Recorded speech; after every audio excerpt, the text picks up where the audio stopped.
Alright, this is just a little quick intro of if you ever want to put a radio in a 1996 C4 Corvette that has the Bose system.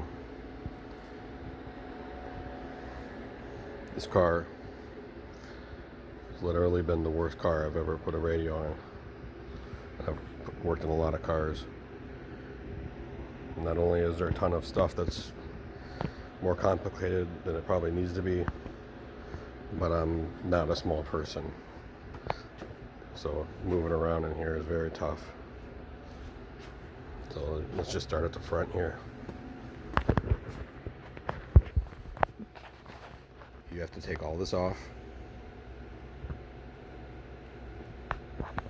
and then you got to take all that off. You got to take the seat out to take this panel off, so you route your wiring harness. It's in your best interest to take all this stuff off the back so you can get to this stuff easier. Totally worth it. I wasted a lot of time trying not to do it. Wish I'd have just done it from the beginning. So on these cars, on the Bose cars, the front radio is not really a radio, it's just a display. The radio is here in the back. It's this unit. So this is not even necessarily an amplifier either. This is like the tuner, and then it sends a signal out to each speaker that has its own amplifier. So there's actually four little amplifiers in this car. So I'm getting rid of that. And then there's a company that makes this nice harness that will bring your antenna and power and signals, if you're going to use them, and all that good stuff to the front. So this is like basically taking place of where that other unit was, just like a big jumper. And then I'm going to run it here, and then go around that, and then come out back along with a couple sets of RCAs. I'm installing this little amp to power all the speakers. I'm gonna keep the front Bose speakers, kind of. I removed the amps. I'm gonna keep the little tweeter, and I ordered replacement mid woofers.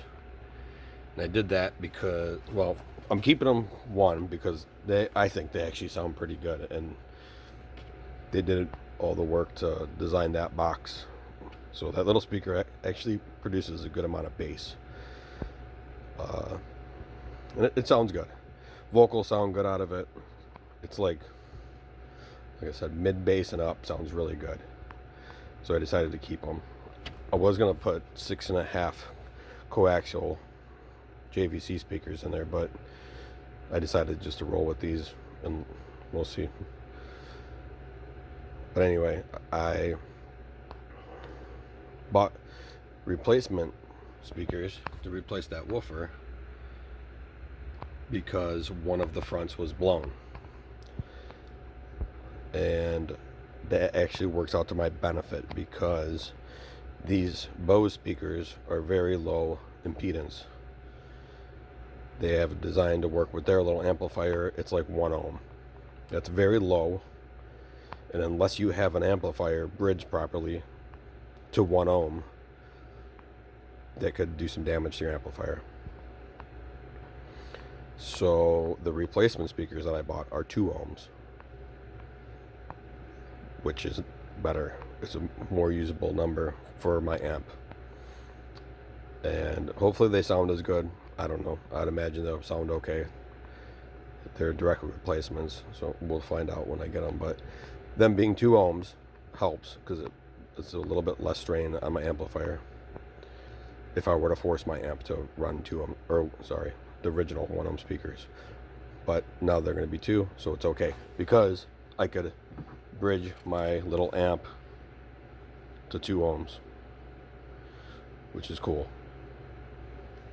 And then they'll run properly, and they'll be healthy, and the amplifier will be much happier and run cooler. So I'll be able to get It's about 300 watts to that. I don't know what the original amplifier was. I'm guessing it's probably nowhere near that, but I'm just going to turn the gain down and it'll be fine. It'll be all right. I'd rather have a little more than less. You know, once you get everything installed and you can start tuning and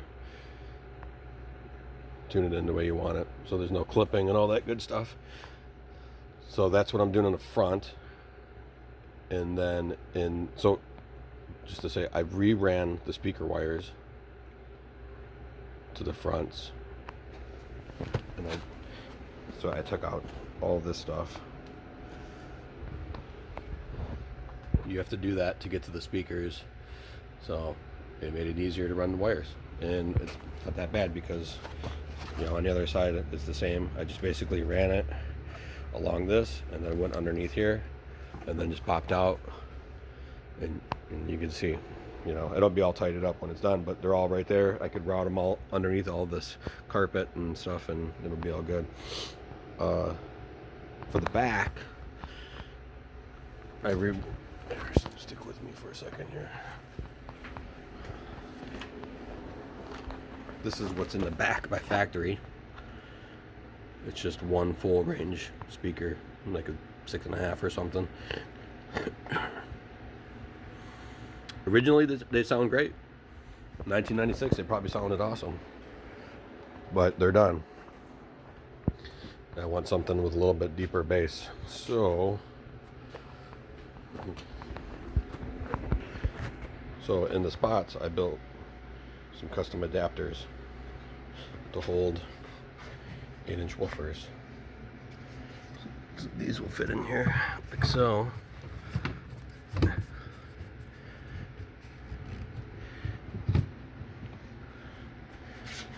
it's pretty sweet actually, because Bose did a good job in engineering with GM here, and behind that it's a sealed box that they made out of the fiberglass body, which is cool, because if you have a woofer that performs well in a sealed box, then you're golden. I like sealed box, nice punchy tight bass. So this hopefully should work out pretty good. The cubic area of the box was hard to measure because it's not square at all, but what I come up with comes pretty close to what the speaker needs. So we'll see. Hopefully it's okay. It'll be probably fine enough. So that's going to be there. There'll be 8s in the back, 2 8s, and it's kind of nice, like the way they're positioned. They'll fire up towards the glass, and that bass will be able to move around nicely throughout the car. And then I got these little tweeters, and I was originally going to drill a hole. Oh, one more thing is the way these 8s are mounted in there with the plates and everything. I'll be able to put everything back and the factory grills over it, and it'll look just like, everything will look like the Bose system still in here, which I like. I didn't want to see any aftermarket grills or anything. I wanted it to look nice and clean and stock and original, but sound better. So anyway, for the highs in the back, I was going to put these tweeters and drill in here and flush mount them, but then I was thinking, I'm not sure if I want to do that, because high frequencies are better if they're aimed at the person rather than indirectly like bass. Bass doesn't need to be directional. So these come with different mounts. They got a flush mount, and then they have this little surface mount thing. It just snaps on the back. So I was thinking I could run my wire underneath here real nice and then pop out, and I can put them right on here, and I could just put them right behind the driver and passenger. First I was just going to put one screw in there so I can kind of like turn them, and then you can find a sweet spot of where they sound the best. But I think that's what I'm going to do, and I think that'll be pretty cool to have the sound directly right there. I don't know. I hope it sounds good. In theory it should be pretty good. I've done this in other vehicles before, so that's all of that stuff. Everything in this car is hard to do. You have to disassemble a lot of stuff, and it's my first time working in a C4 Corvette, so I had to learn on the fly, or or watch YouTube videos, but I swear every YouTube video that I watched was slightly different than my car. Like, one thing I'll tell you, you see that dash right there? 1996. I don't even know if it's all 1996, but 1996 got an airbag up there. So in some cars, that unit that was back here in this hatch is underneath this. Underneath. Which is not fun, because I thought mine was mounted under there. And I disassembled a lot of stuff that didn't need to be disassembled. There's another box under there that looks exactly like that radio amp, but the connectors are different. It's in the same spot, has the same like plastic holder and everything. And then I learned the hardest way that it was actually back here in a lot more easier way to access than disassembling all that stuff. And it wasn't fun. The good thing is while I was under there, I found some wires that had insulation that was missing, so I cleaned those all up, so maybe I avoided a situation there. While I have this apart, I'm going to replace that little leather boot on the shifter. I got a nice new piece of leather for that. What else? Cleaning up a lot of stuff. There's a lot of missing screws, so I'll be able to replace all the screws when I put it back, and shampoo all the carpets and lube up everything, and everything will be better when it goes back together. So the head unit that I'm putting in here is quite the improvement. So this is factory. Factory's got a radio, CD player. The display on this radio, it doesn't work anymore. The CD player doesn't work. It sounded pretty horrible. I was done with it, even though it's a Corvette and it's a car for driving, not really for listening to the radio, but sometimes I like to rock. And also I like Bluetooth to talk hands-free, because I feel it's safer than talking on your phone. And I like GPS and listening to my Spotify. So I got this, and I powered it up. It seems pretty cool. It's got Android Auto. It's got all the new fancy stuff. You know, you can see your screen on there. Oh, it also has a backup camera, which, since it's a Corvette, it has, Corvette's got the smallest mirrors that's ever been put on a car, besides probably like the original Ferrari and Lamborghini mirrors. So it'll be pretty nice to be able to back up safely. It also has a front-facing camera, so in case anybody ever smashes into you. That one records as soon as you turn the car, or I think it's as soon as you turn the car on. But we'll see. We'll get all this stuff in there. I think that lining this thing up and leveling it so it meets the bezel properly is probably also going to be a bear, but we'll face that when we get there. Got to take this out. This was fun. You can see all the good stuff that need to go back.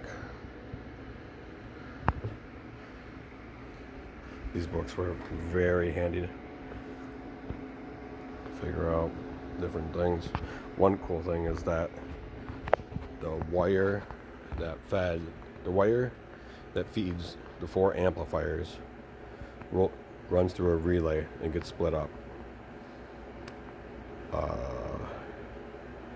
That wire, it's really good for me because it's it's fused 20 amps, and that little amplifier right there is 20 amps. So I do not have to run a cable from my battery through the firewall, through the super packed dash and all that good stuff. And that's a savings in time, for sure. I lucked out on that. If that amp was bigger, I'd have to run one. I'm like right within there. But maybe in the future, we'll see. I might have to put something bigger in there. But as of right now, at least I'll know how to do it when I get there. I'll just probably run it underneath this door jamb. But as of right now, that's just a little glimpse of some of the things you'll have to do if you want to put a radio and an amp in your C4 Corvette. There's probably another way. I don't know. This is probably, I think, the best. There's not a lot. This car is so small. There's nowhere to run wires easily, like a 4-door sedan or any other vehicle, an Escape. There's all types of places to run wires. This one, not so much. C5 I think is a lot easier than this, but it's worth it in the end. This is like a 2-3 day project. That's what, you know, the first day was a lot of trial and error. The second day I got a lot of I was confident and I knew exactly what was going on. And the third day will be completely putting everything back. So somebody's probably out there that can do it faster than me, but I don't care. Don't matter to me. Alright, hopefully this helps you.